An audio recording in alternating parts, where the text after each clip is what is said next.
Part 2 of my story. Well, where were we? Oh yes, I was given an infusion of 3 to 4 packets of blood and sent home. What happened next? The small hospital wasn't sure about what we were dealing with, so I went to the largest hospital in town and to the best blood doc, the head of hematology. I was confused because nothing was making sense. We didn't have any blood problems ever in the past. I would only remember much later that I'd asked for a door, the door. For 13 years, my husband and I bore a burden that many don't have. Our 17-year-old son was injured in a car accident, and it was pretty substantial. He was in a closed-eye coma for 2 weeks and an open-eyed coma for 8 months. This open-eyed coma meant he couldn't follow the same direction 2 times in a row.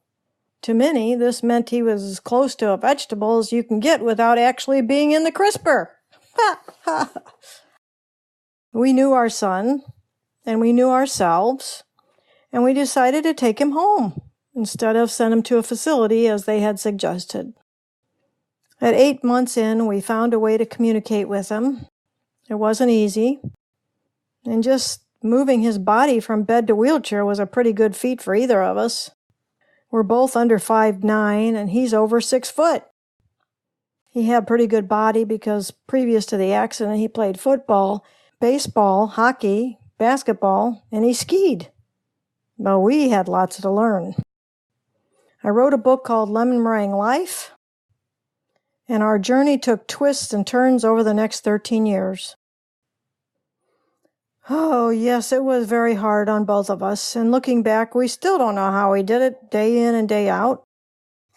I did have a couple caregivers every once in a while to help, at least 50% of the time.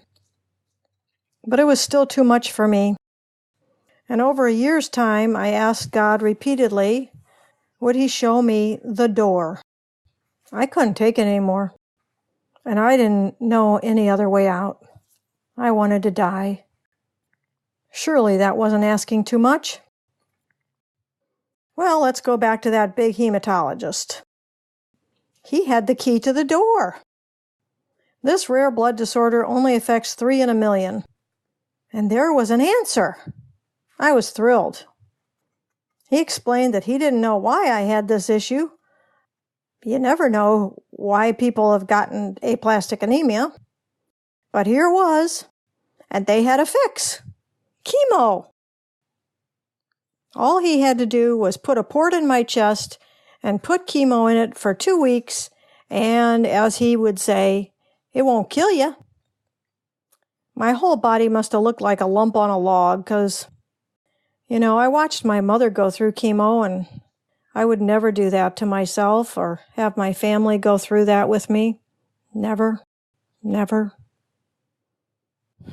Besides, I just wasn't feeling that vibe of death. To be sure, I wasn't afraid of it. I just didn't feel it. So, since the last 13 years was spent in realizing that the medical establishment really hadn't helped us improve our son, they just wanted us to go away, I just had to walk out of there. He mentioned upon my leaving that if I didn't do chemo, I would have 3 to 6 months max. I left and wondered what the heck was going on and what would happen next. Man, was it so hard for God to give me a clue? I was blocked on so many levels, my mind was just not working. I did have one go-to. Meditation had saved me in the past when I had to live through David having an accident. It really did save me. So I called a meditation teacher and went to see him. And in that area, there was a nearby room with a Chinese doc who was 70, who spoke little English.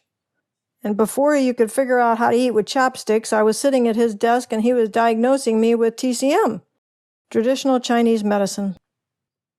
The very first thing that was translated to me was, "You are not that sick."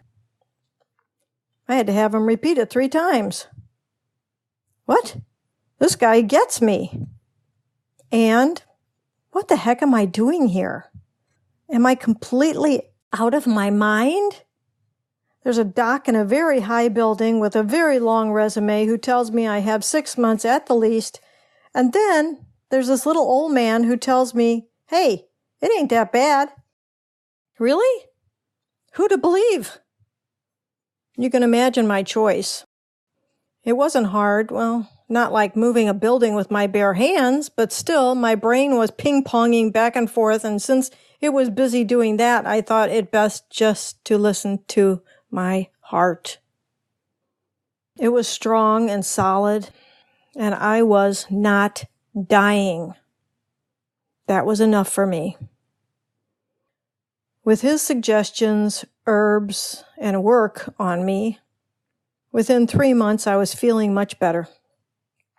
But I was still getting packets of blood at least twice a week. My platelets had gone from 11 to 20, or somewhere in that area, but that still wasn't very good because platelets are supposed to be 140 to 250. I have no idea what my other numbers were, but I was feeling better. At 6 months, I stopped the blood infusions, and he kept me alive for 6 years. Bless Dr. Chen. Blessings on you 1,000,000 times over, Dr. Chen. He passed at age 75 of a heart attack. And then I wondered, what am I going to do now? That's enough for today. The final part 3 will be coming up next time, so you have something to look forward to. One breath, one step. We'll talk next time. How do you reach us? How do you leave messages for us? Come on Facebook or come to our website, revivor.net, and subscribe for our newsletters, etc., whenever you want. This website is built just for giving information about healing for you.